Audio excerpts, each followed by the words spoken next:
So we should have to know the art of doing workout in the rain.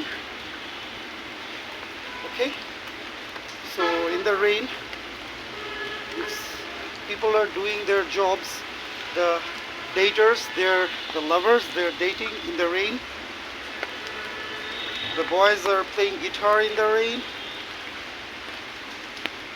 So why can't I do my exercise in the rain?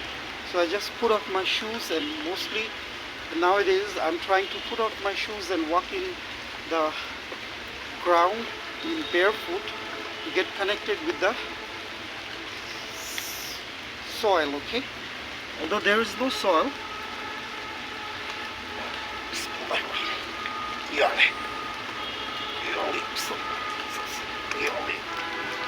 So you might get slip off, you have to be careful, that's it.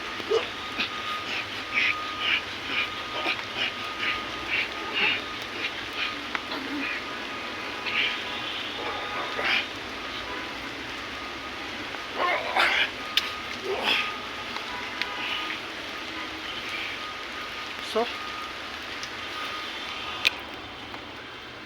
we should know the art of doing exercise in the rain too, and this habit of mine helps me in doing my other jobs. Whenever it's rain or the weather is not good, I don't get slow. I have to do what I have to do, right? That's why I'm here still now on earth. So nobody can stop me for doing what I want to do, and that should be good, obviously, otherwise Allah would stop me, right? So la hawla wala quwwata illa billah, mashallah, bismillahi awwaluhu wa akhiruhu, la hawla wala quwwata illa billah, mashallah, for watching the Jason Statham push-up. Thank you.